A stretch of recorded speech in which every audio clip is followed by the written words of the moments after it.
नमस्ते. आपण मागील भागात पाहिले की रिनी ही समरला स्टेजवरती बोलवते पुरस्कार घेण्यासाठी. तर त्यापुढे काय होईल ते आपण या भागामध्ये पाहूया.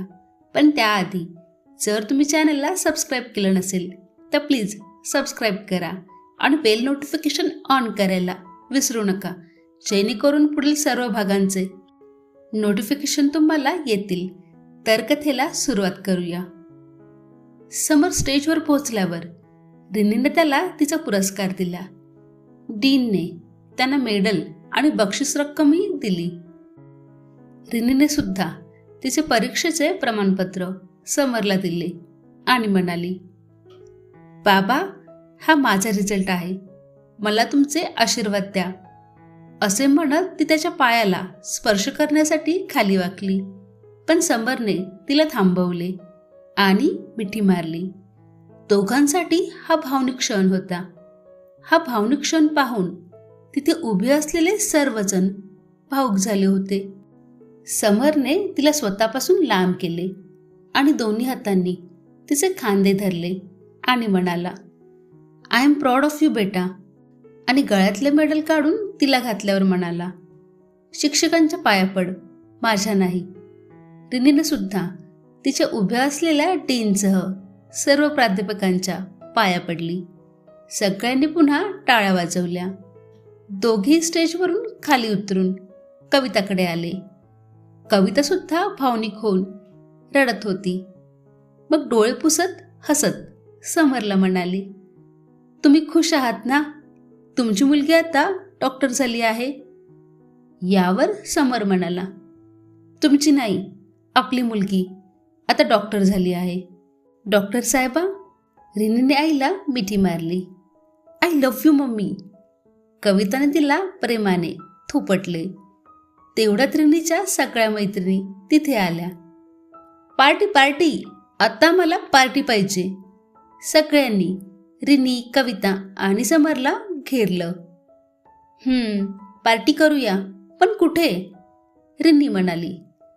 तेव्हा मुक्ती म्हणाली, चल जवळच्या एका छोट्या रेस्टॉरंटमध्ये जाऊया, काहीतरी खाऊया, छान सेलिब्रेट करू. काका काकू तुम्ही पण चला. अरे नाही बेटा, आम्ही काय करणार तुम्हा मुलांमध्ये? समर म्हणाला. ओ काका, तुमच्यासाठी हे आजचा आनंदाचा दिवस आहे, तुम्ही पण या सेलिब्रेशनमध्ये सामील व्हा. मुक्ती म्हणाली. मग सगळे मित्र आग्रह करू लागले, हे सगळं ठीक आहे बेटा, पण तुम्हा सगळ्यांना मी स्वतः रिनीच्या डॉक्टर बनण्याच्या आनंदात गावात ठेवलेल्या पार्टीला येण्याचे आमंत्रण देतो. तुम्ही मुलींनी आता इथे एन्जॉय करा. समर म्हणाला. ओ वाव. आमंत्रणाचे ऐकून सर्वांनी आनंद व्यक्त केला. बाबा प्लीज तुम्ही पण या. रिनीने हट्ट केल्यावर समर कविताकडे पाहू लागला. कविता रिनीला समजावत म्हणाली, बेटा तू फोन केलास तेव्हा मी लगेच आलो, पण आजोबांची तब्येत बरी नाहीये आणि मग आम्ही दिवसा निघालो तरच मग आम्ही योग्य वेळेत पोहोचू, नाहीतर रात्री उशिरा गावचा प्रवास करणे योग्य होणार नाही. ठीक आहे, रिनी उदासपणे म्हणाली. तिची निराशा झालेली पाहून समर म्हणाला, काही हरकत नाही, आपल्याला फक्त एक छोटीशी पार्टी करायची आहे, मग आत्ता इथंच करूया काय? हे ऐकून रिनी खुश झाली. ते असेंब्ली हॉलमधून बाहेर आले तेव्हा त्यांच्यासमोर एक मुलगी उभी होती. ही तीच रिनीची क्लासमेट होती, जिने रिनी आणि समरबद्दल चुकीचे बोलली होती. ती पुढे आली आणि म्हणाली, नमस्कार काका काकू. हॅलो बेटा, समर म्हणाला. तिच्याकडे रागाने बघत रिनी समरला म्हणाली, बाबा चला इथून. मग त्या मुलीने रिनीला थांबवले आणि म्हणाली, रिनी प्लीज 1 मिनिट थांब आणि माझं ऐक. तुझ्या डोक्यात अजून काही कचरा शिल्लक आहे का जो तू इथे टाकायला आली आहेस? रिनी रागाने बोलली. रिनी, अशी कशी बोलतेस तू? कविताने खडसावले. नाही काकू, रिनीला काही बोलू नका, तिचा माझ्यावरचा राग रास्त आहे. मी तिला खूप दुखावले आहे. आज मला काकांची, तुमची आणि रिनीची तिघांची पण माफी मागायची आहे. रिनी, मी जे काही बोलले त्या सगळ्यांसाठी मला माफ कर. मला माझी चूक कळली आहे. रिनी तिला काहीच बोलली नाही. मग समरने विचारले, पण तू कशासाठी माफी मागतेस बेटा? मग रिनीने सगळा प्रकार सांगितला. सर्व गोष्टी ऐकून समर म्हणाला, काही हरकत नाही बेटा, हे वय अल्लडपणाचं आहे. म्हणूनच कोणत्याही गोष्टीचा मागचा पुढचा विचार न करताही तू बोलून गेलीस. पण आता तुला तुझी चूक लक्षात आल्यावर सगळं प्रकरण संपलं आहे. हे ऐकून ती खुश झाली आणि मग रिनीला म्हणाली, आणि रिनी, तू मला माफ केलंस की नाही?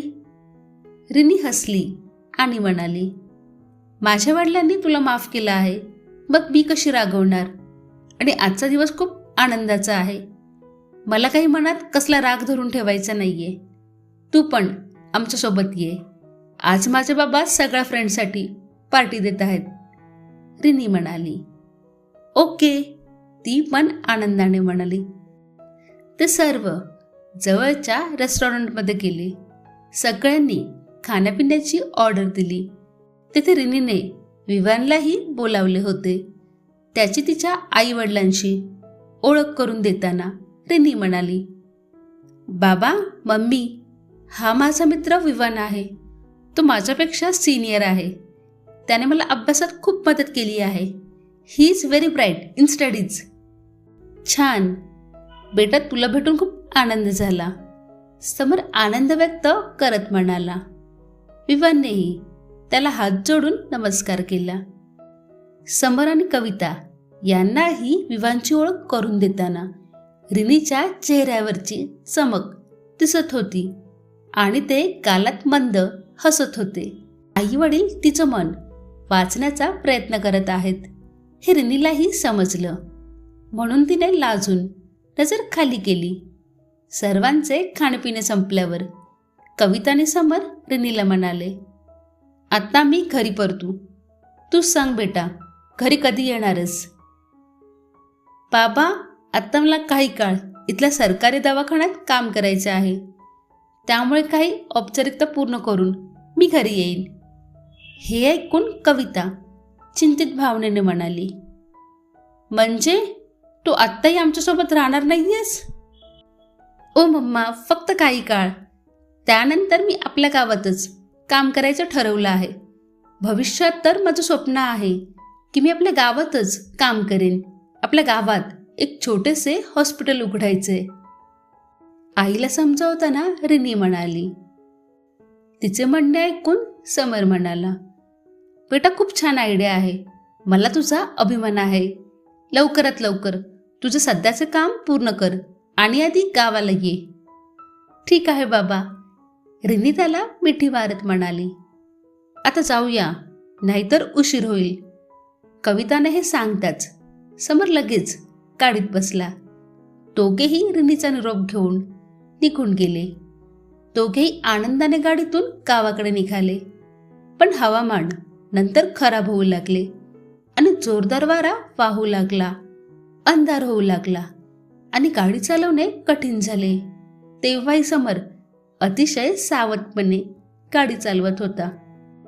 मात्र त्यानंतर वाटेत नदीवरील पुलावर समोरून एक ब्रेक फेल झालेला ट्रक आला आणि कारला धडक दिली. कारसह समर आणि कविता पुलावरून खाली वाहणाऱ्या नदीत पडले. दुसरीकडे रिनीला अपघाताबद्दल काहीच माहिती नसलेली पार्टीतून फ्री होऊन तिच्या खोलीत जाणार असताना विवानने मागून येऊन तिचा हात धरला.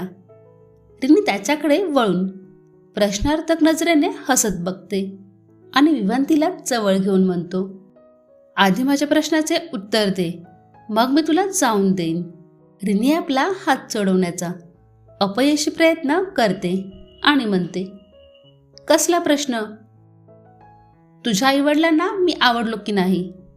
रिनी खोटा राग दाखवते आणि म्हणते, अरे, हा कसला प्रश्न आहे? आईबाबांना तू आवडलास की नाही हे मला कसे कळेल? आता विवाने तिचा हात सोडला आणि तिच्या खांद्यावर हात ठेवला आणि म्हणाला, मी त्यांना आवडलो नसेल तर मग तू काय करणार? रिनीने त्याचा हात तिच्या खांद्यावरून काढला आणि हातात घेतला आणि मग दुसऱ्या हाताने थोपटत म्हणाली, मग तुझं काही होऊ शकत नाही.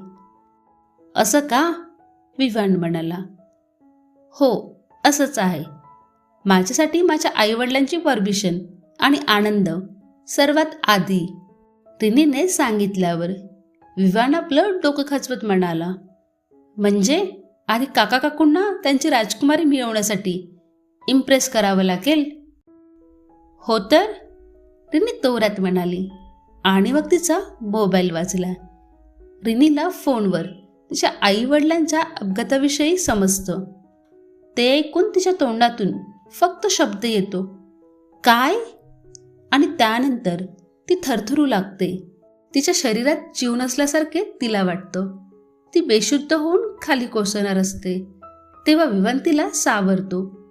त्याला काय घडलं आहे ते माहीत नसतं, पण त्याला एवढं जाणवतं की नक्कीच काहीतरी अघटित घडलं आहे. तो रिनीच्या चेहऱ्यावर पाणी शिंपडतो आणि जेव्हा ती शुद्धीवर येऊ लागते तेव्हा तिला पाणी प्यायला देतो. काय झालं रिनी? कोणाचा फोन होता?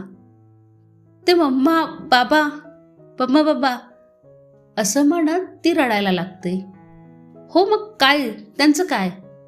आता विवानलाही काळजी वाटू लागते. त्यांचा ॲक्सिडेंट झालाय विवान. रिनी तिला फोनवर जे काही कळलं ते सर्व सांगते. विवान, मला आत्ताच जायचं आहे. हो, मग तू एकटी जाणार नाहीस, मी पण तुझ्यासोबत येतोय. विवान म्हणाला. ओके, रिनी म्हणाली आणि दोघे निघायला लागले. समर आणि कविता यांच्या गाडीचा अपघात गावापासून जवळ असणाऱ्या ठिकाणी झाला. त्यामुळे रिनी तिथे पोहोचण्याआधी हॉस्पिटलमध्ये घरचे दाखल झाले. रिनी पोहोचली तेव्हा आजोबा, आजी, तन्मय आधीच तिथे पोहोचले होते. आजी जानकीताईची प्रकृती बिघडली होती आणि त्या रडत होत्या. बिचारे आजोबा त्यांना सांभाळू शकत नव्हते. रिनीला पाहून त्या आणखी जोरात रडू लागल्या. रिनीही आजीला मिठी मारून रडू लागली. आजी, काय झालं?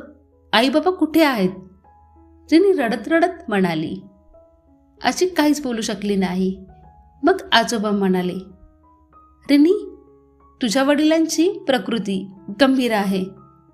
पण काय आजोबा? रिनी घाबरून म्हणाली आणि आजोबांनी खाली मान झुकवली. रिनी त्यांना जवळजवळ खडसावत म्हणाली, सांगा, माझ्यापासून काही लपवू नका. मला सगळं खरं काय ते सांगा. तेव्हा आजोबा म्हणाले, रिनी, तुझ्या आईचा पत्ताच नाहीये. असं म्हणत ते ढसाढसा रडू लागले. तर मित्रांनो, उर्वरित कथा पुढील भागामध्ये येईल.